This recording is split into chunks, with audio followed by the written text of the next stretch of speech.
got a big crowd today. So I'm excited.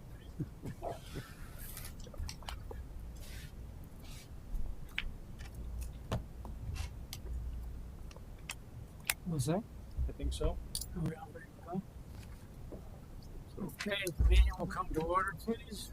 This is a duly advertised meeting of the Joliet Zoning Board of Appeals. In our capacity, we hear petitions for relief from the strict provisions of our city ordinance. In matters of this type, the decision of this board is final. In respect, it does not go to the mayor or the city council for any further action. If you disagree with our decision, you do have recourse in the court of record. We also hear petitions for variations of land use. In matters of this type, we act as an advisory committee to the mayor and city council, making a recommendation either for or against it. The final decision on land use is made by the mayor and the city council. Secretary, pull the board. Mr. Bias, Mr. Alessio, Mr. Noctree, Here. Mr. Riggs, Here. Ms. Rohr, here, Mr. Hennessy. Here. First order on the agenda would be to approve the minutes from the April 18th meeting. Motion to be in order. So moved. Second, Pull the board. Ms. Ray, Mr. Riggs, Abstain. are you abstaining because you were not present? According to our legal department, you are still able to vote on approving the meeting minutes, even though you were not at the meeting. If you reviewed them, though. Yes, reviewed them. Okay. Oh, agreed. Ms. Rohr, aye. Mr. Noctree, Aye. Mr. Hennessy. Aye. Next order of business would be citizens to be heard on agenda items. If anybody wanted to speak on an agenda item now, they can, but be aware we will allow you to speak when your petition is called. Seeing none, next would be old business, public hearing. We do not have any on this agenda. New business public hearing. First petition would be 2024-18. The applicant is Mantis Dubascus. The owner is the same. The location is 198 West Laraway Road. Request is a variation.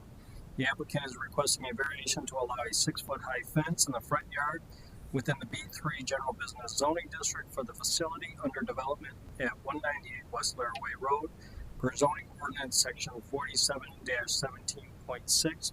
Heights of fences. Fences in any required front yard are allowed up to a height of 4 feet, while fences within a rear or side yard may be as high as 6 feet. The Zoning Board of Appeals makes the final decision on this variation request.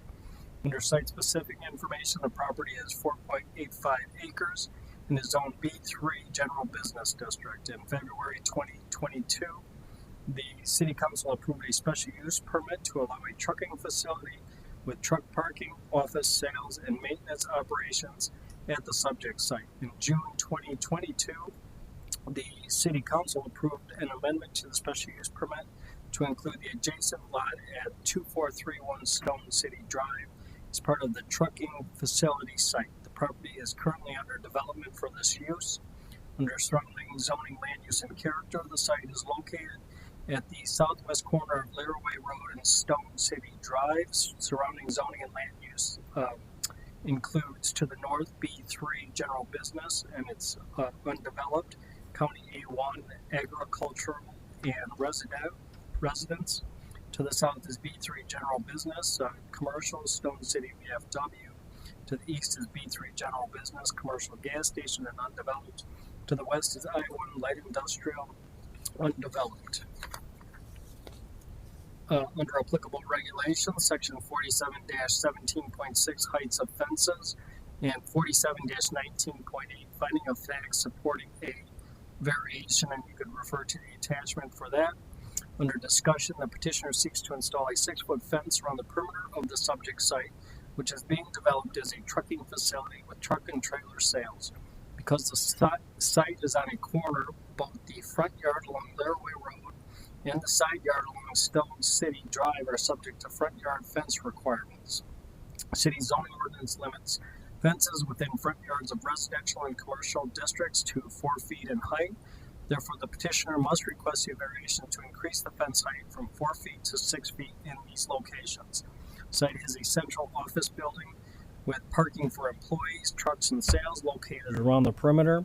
Petitioner would like to install a 6-foot perimeter fence to increase the security of the site and protect the parking areas. Taller fences are typical for this type of use and would not be out of character with the surrounding area. The fence along the property frontage, which is subject to this variation request, would be wrought iron. The 6-foot fence along the rear of the site, which is permitted without a variation, would be black chain link.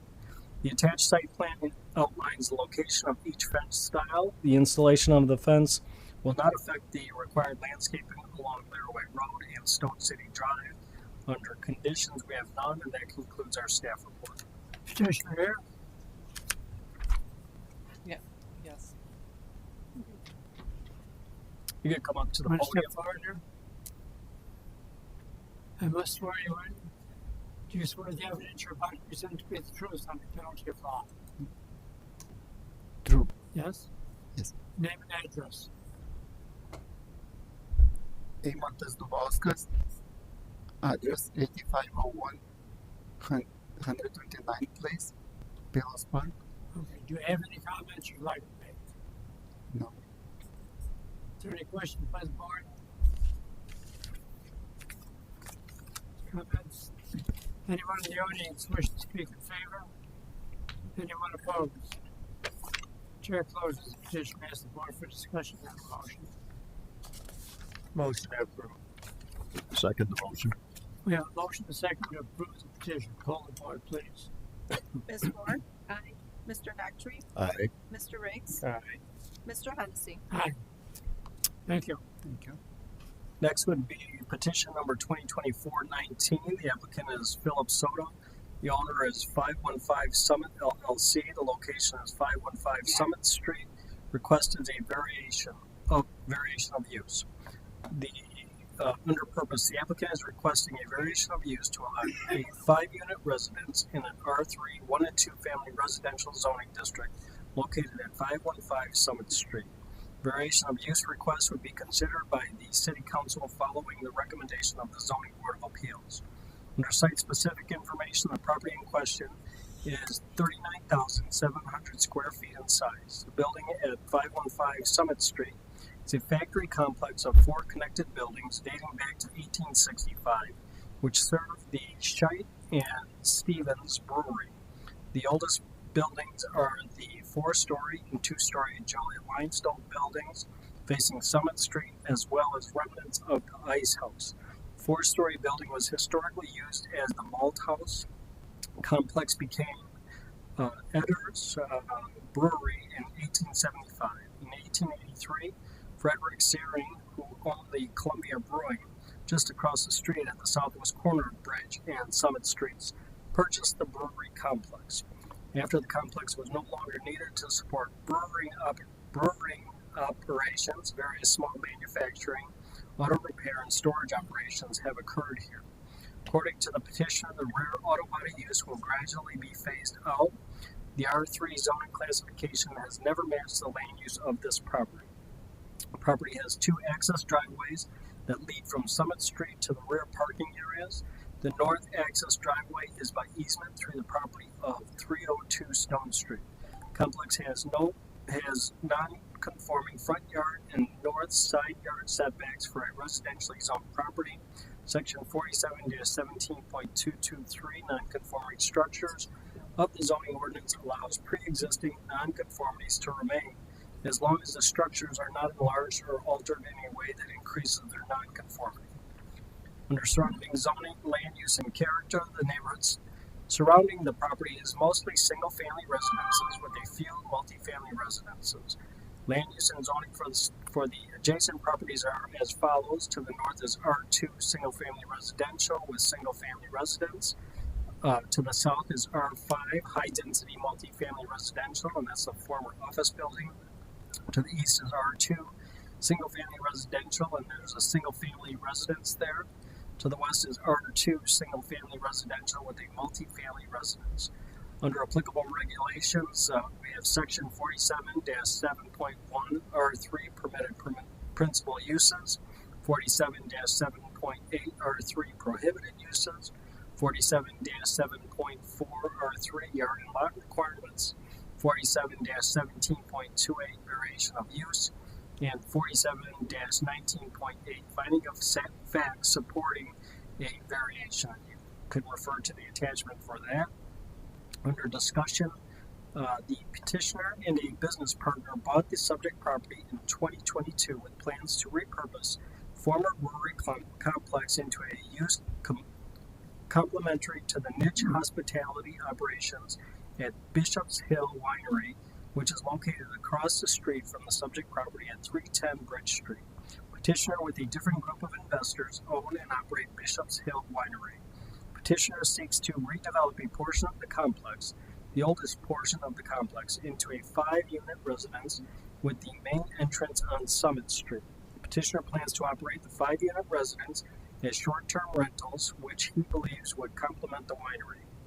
Stated that clients hosting private events at the winery are often in Joliet for several days and desire lodging in a setting other than a hotel. The petitioner indicated that the units will be designed and built to function as typical apartments should he not wish to continue the short-term rental operations. 5-unit residents would be enrolled in the city's rental inspection program. The main entrance to the residence will be at the northeast corner of the building, facing Summit Street. Guests or residents would enter through the first floor lobby to access the second or third story residences by stairs or elevators. Every unit will have 9-foot 10-inch ceilings, with the exception of Unit 1, which will have 22-foot ceiling for a portion of the unit. Floor plans and renderings are attached. Unit 1 is a studio-type unit with a sleeping loft on a mezzanine level with kitchen, 1 full bathroom, and 1 half bathroom. Unit 2 is a 1-bedroom, 1 full bathroom, kitchen, and an office.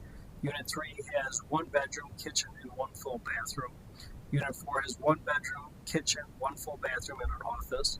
Unit 5 has 3 bedrooms, a living room, a lounge, a very large kitchen, 1 full bathroom, 1 half bathroom, and outdoor living space. The zoning ordinance requires 7.5 off-street parking spaces for a 5-unit. Due to the proposed short-term rental use, staff recommends that the parking minimum be increased to 8 off-street parking spaces.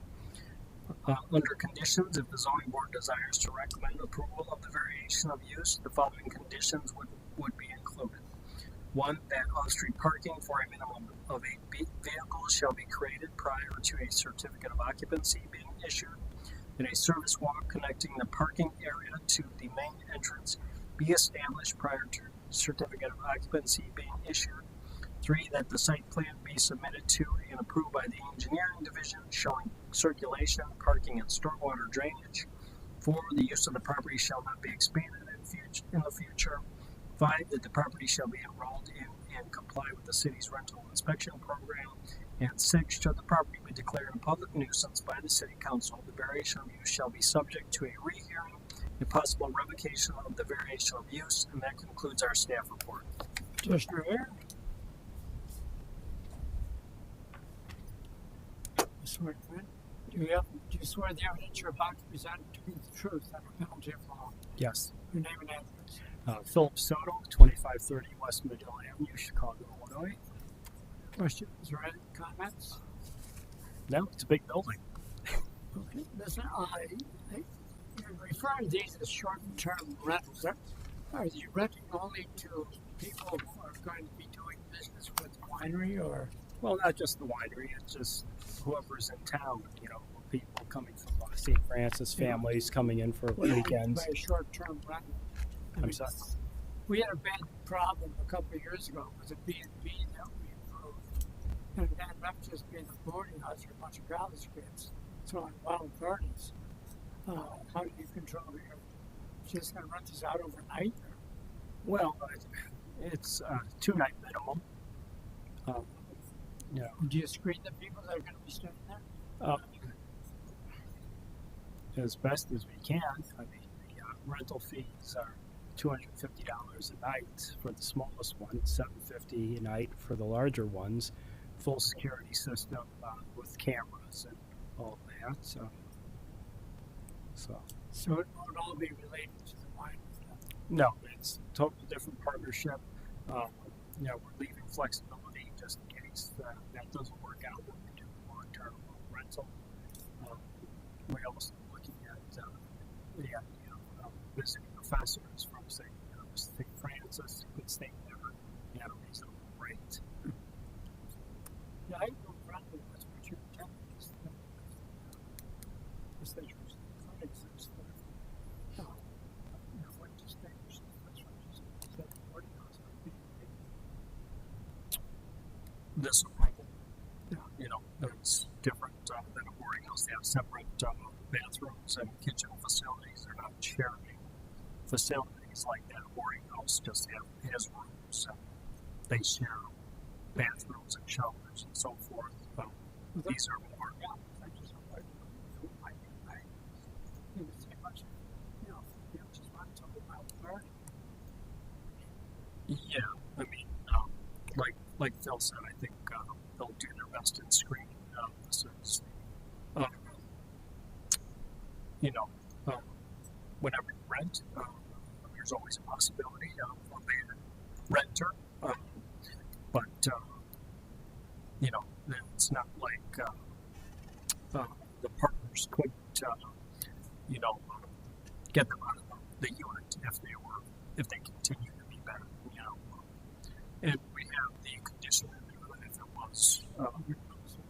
if it was used inappropriately for a long time, we could always bring them back and revoke their variation of those. I also have 30 years of rental experience. I have 24 years that I maintain, and I've never had any issues with my tenants in Chicago. Tech, do you have a question about the board? Yeah, I do. I haven't followed up with this in a while, but I do know in the past we have had Airbnbs come before the committee. I think the committee specifically. And I know there's talks about having a policy specifically for Airbnb. Are we close to that? Am I imagining that we would? Oh, it's been a while. They were rolled into our rental inspection program. So under certain precautions take place specifically for Airbnb type establishments. So it's yeah, they will have to be on the rental inspection program, and so units will be inspected and make sure that they're appropriate. You know, but there was no other special ordinances created beyond that. They were just rolled into the rental inspection program. but at least we have our bases covered. Yeah, they're subject to inspection. Got it. My other question was the auto repair aspect. Is that something to be utilized in the facility or building? Well, right now that's the only tenant that's in the rear property. Tenants getting up in age and moving on probably by the time we start coming on board with this. Because I imagine you're going to have a lot of renovations and rehab to this building, correct? Yeah. Yes. Yeah. Okay. Well, that's why this is where we're at now, because I have another tenant that we've been trying to get to move for the last year, 14 months or so.